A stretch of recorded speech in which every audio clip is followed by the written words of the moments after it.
क्या देश को राजनीति सिखाने वाले बिहार की राजधानी पटना के लोग खुद वोट देने में पीछे छूट रहे हैं? क्या पटना का सबसे बड़ा पढ़ा लिखा और वीआईपी इलाका बांकीपुर लोकतंत्र के सबसे बड़े त्योहार में सुपर फ्लॉप साबित हो रहा है? बांकीपुर उपचुनाव की रणभेरी बच चुकी है। बीजेपी से नीरज सिन्हा मैदान में है, आरजेडी ने रेखा गुप्ता को उतारा है और सबसे बड़ा धमाका, जनसुराज के सूत्रधार प्रशांत किशोर खुद इस सीट से चुनावी मैदान में उतर चुके हैं। मुकाबला त्रिकोणीय है, लड़ाई नाक की है, लेकिन एक ऐसी कड़वी सच्चाई है जो इन सभी दिग्गजों की रातों की नींद उड़ा रखी है। बांकीपुर का वोटर आखिर घर से क्यों नहीं निकलता?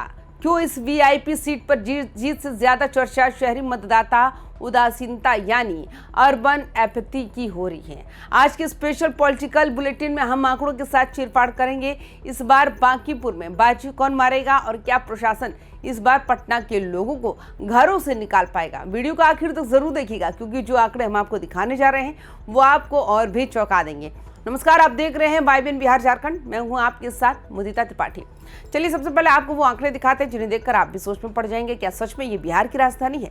ध्यान से सुनिए इन आंकड़ों को। 2010 विधानसभा चुनाव सिर्फ 36.82% मतदान हुआ। 2015 विधानसभा चुनाव में थोड़ा सुधरा, लेकिन सिर्फ 40.25% पर सिमट गया। 2020 विधानसभा चुनाव में कोरोना काल में ये गिरकर महज 35.92% रह गया। 2025 विधानसभा चुनाव में पिछले साल के चुनाव में ये आंकड़ा सिर्फ 41.1% तक ही पहुंच पाया। आप सोचिए, जिस बिहार में सरकारें बदलने के लिए लोग मीलों पैदल चलकर वोट देने जाते हैं, उसी बिहार की राजधानी पटना के बांकीपुर में 60% के करीब लोग वोट देने ही नहीं जाते। चाहे वो लोकसभा चुनाव हो या विधानसभा चुनाव, जिला प्रशासन थक गया, योजनाएं फेल हो गई, लेकिन बांकीपुर का ये अर्बन एपैथी का दाग नहीं धुला। यही वजह है कि इस बार का उपचुनाव किसी भी पार्टी के लिए सिर्फ जीत हार का नहीं, बल्कि साख की लड़ाई का बन गया है। अब बात करते हैं उस सियासी भूचाल की जिसने बांकीपुर को पूरे देश की नजरों में ला दिया। इस उपचुनाव में मुकाबला आम नहीं है, ये एक बेहद दिलचस्प ट्रायंगल फाइट बन चुका है।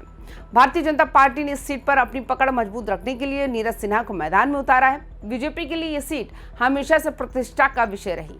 नीरज सिन्हा के कंधों पर अपने पारंपरिक वोट बैंक को सहेजने और उसे पोलिंग बूथ तक लाने की बहुत बड़ी जिम्मेदारी है।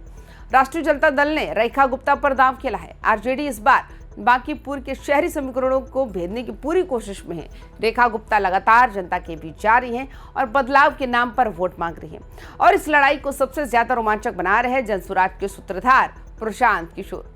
पीके खुद इस सीट से चुनावी मैदान में ताल ठोक रहे हैं। चुनाव प्रचार में उन्होंने अपनी पूरी ताकत झोंक दी है। प्रशांत किशोर का सीधा निशाना उस साइलेंट वोटर पर है जो पारंपरिक पार्टियों से ऊब चुका है। फैक्ट ये है कि तीनों ही उम्मीदवार दिन रात एक किए हुए हैं, लेकिन सबसे बड़ा सस्पेंस ये है, अगर वोटिंग प्रतिशत पिछले सालों की तरह 35% से 40% के बीच ही रहा तो खेल किसका बिगड़ेगा और किसे फायदा होगा? राजनीतिक गलियारों में इस बात को भी लेकर गूढ़ा भाग तेज है। इस राजनीतिक शोर के बीच जमीन पर एक और जंग चल रही है। ये जंग लड़ रहा है पटना का जिला प्रशासन।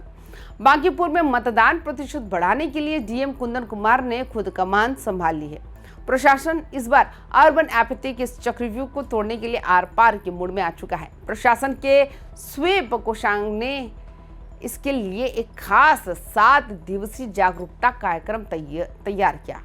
इसकी शुरुआत हो चुकी है, जहां आंगनबाड़ी केंद्रों पर किशोरी समूह और युवा मतदाताओं के सीधा संवाद किया जा रहा है। प्रशासन का पूरा शेड्यूल नोट कर लीजिए, क्योंकि आपके हक की बात है।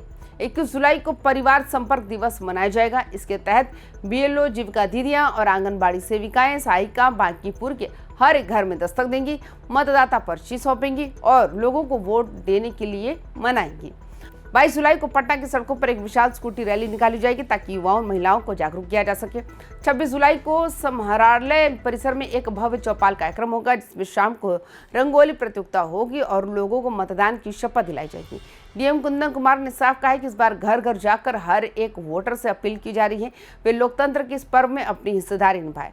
तो लबोलुबाब ये है कि बांकीपुर उपचुनाव में सिर्फ उम्मीदवारों की किस्मत दांव पर नहीं, बल्कि पटना के जागरूक नागरिकों की समझदारी भी कसौटी पर है।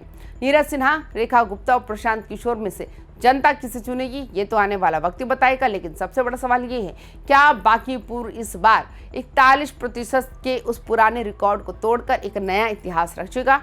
अगर आप भी बांकीपुर के वोटर हैं तो याद रखिए, 21 जुलाई को आपके घर टीम आ रही है। घर से निकलिए, वोट दीजिए, क्योंकि आपकी खामोशी शहर के विकास को रोक देती है। तो आपको क्या लगता है कि बांकीपुर में इस बार त्रिकोणीय मुकाबले में किसका पलड़ा भारी है? क्या प्रशांत किशोर का दाम काम करेगा या बीजेपी आरजेडी बाजी मार ली जाएगी? और सबसे बड़ी बात, क्या इस बार बांकीपुर में रिकॉर्ड तोड़ वोटिंग होगी? अपनी राय नीचे कमेंट बॉक्स में जरूर साझा करें और तमाम खबरों के लिए देखते रहिए YBN बिहार झारखंड। नमस्कार।